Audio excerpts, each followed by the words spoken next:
A veteran and a respected journalist, Mr. Ike Abonyi, has come out to call Deji Adeyanju a very big liar for claiming that Peter Obi offered him money at a private meeting. Abonyi said he was the one that arranged the meeting and that he was there in the same meeting the whole time. He said Deji lied because no money was offered to him. For the sake of those of you that are not aware of what is going on, for months now, Deji had been calling and attacking Peter Obi online. He said Peter Obi is not as clean as people think. He called him names like fraud, religious bigot, and different kind of names. He said Peter Obi's supporters are bullies who cannot take criticism. Deji repeated these words on TV shows, in interviews, and social media. At first, Obi and his team ignored most of it, but the words kept getting louder. And then on the 21st of August, Deji posted a strong accusation. He said Obi used money from Anambra State to support a private company where his families had interest. He also repeated an old story that Obi once tried to give him money at a meeting as thank you for coming. Then he got into, because we're like in the living room, it's like a suite. Then he got into a room and said, oh, please, he's coming. That he wants to go inside the room and he has something for me. So he brought one envelope or something like that and said, no, this is just a small thing. It's just for coming, blah, blah, blah. I said, I laughed. I said, that means you don't know me. I said, and you are friends with Mimiko, the former governor Mimiko and others. There are people that was close to you. You'll have asked them about me. If we do anything because of convention, it's even me that will bring out of my money and support you. To many Nigerians, this sounded like bribery. Obi's supporters were furious. They said it was a pure lie. And that is when Mr. Ike Abonyi came out to debunk the claim. And according to him, he said, I am at pains joining issues with a friend in public, but at this instant, I cannot keep mum and allow untruth to thrive.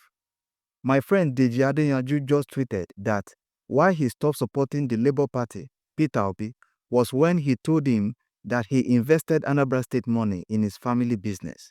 I was at the meeting Deji had with Obi and was there all through. None of the things Deji claimed ever happened. No money was offered during or after the meeting, and there was no promise of any to the best of my knowledge. After this revelation, some Nigerians were a little bit relieved that at least there is a witness that has come out to expose Deji and his lies. But for Obi himself, this time it was too much. So on the 28th of August, Obi's lawyer struck back. They sent a formal legal letter to Deji. The letter accused him of defamation. The lawyers listed examples of Deji's statement.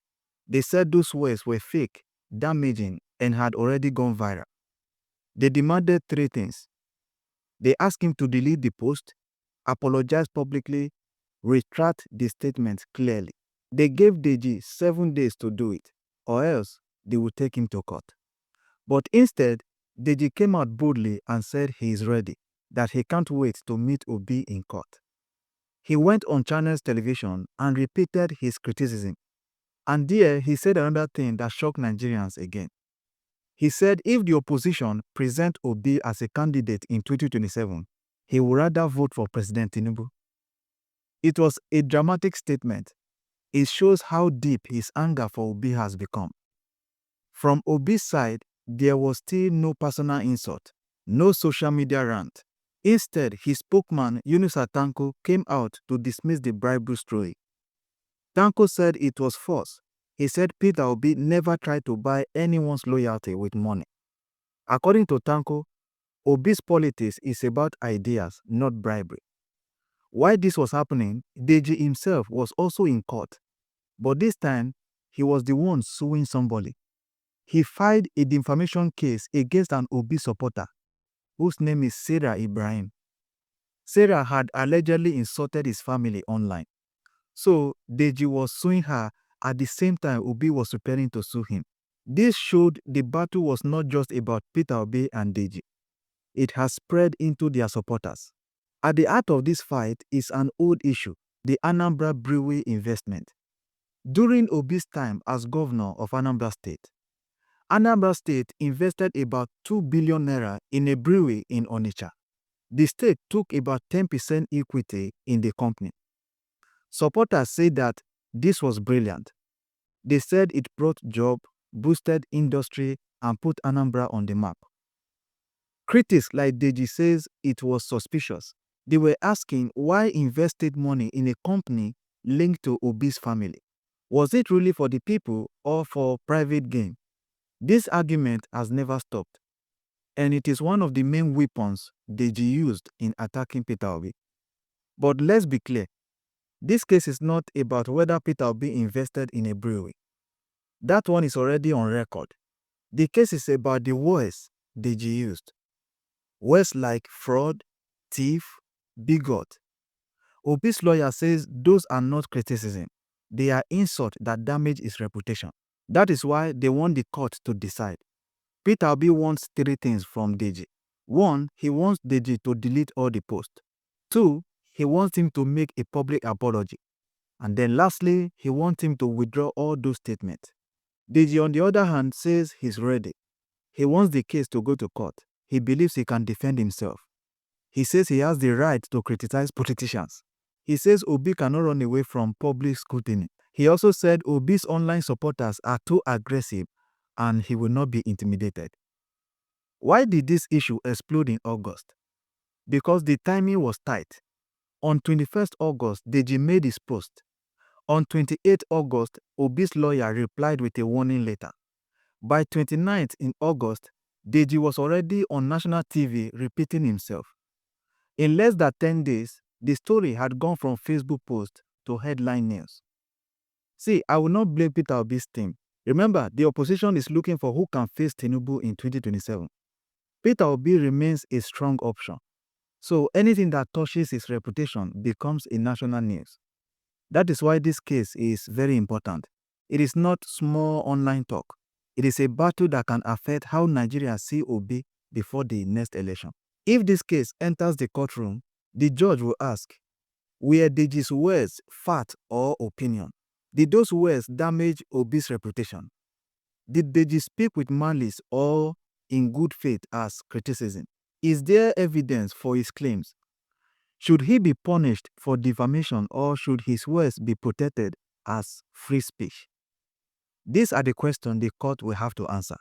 And this Obi vs. Deji case may give Nigerians an answer.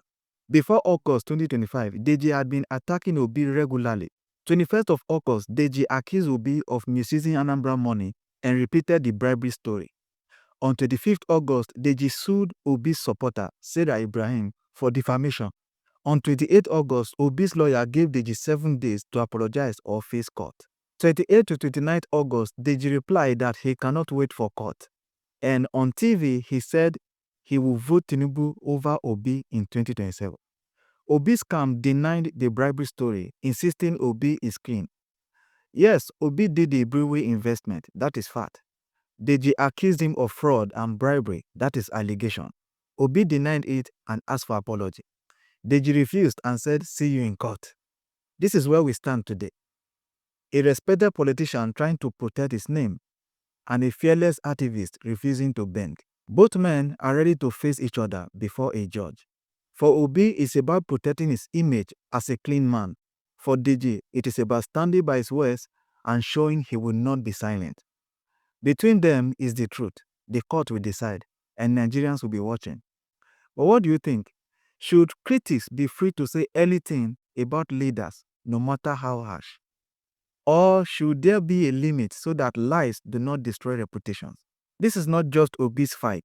It is a fight that will shape how we argue politics in Nigeria. Because in the end, leadership is not only about winning elections. It's about character that can stand scrutiny. And criticism is not only about shouting. It's about fact that you can defend. This is the story of Peter Obi versus Deji Adeyanju. I'll be bringing more stories from this. But until then, if you are new here, this is Ino Naija TV, where we share interesting stories and give you latest gist. If you don't want to miss any of our videos, please subscribe right now and turn on the notification button so that when we drop any video, you'll be the first person to see it. Don't forget to like, share, and drop your comment. See you in my next video.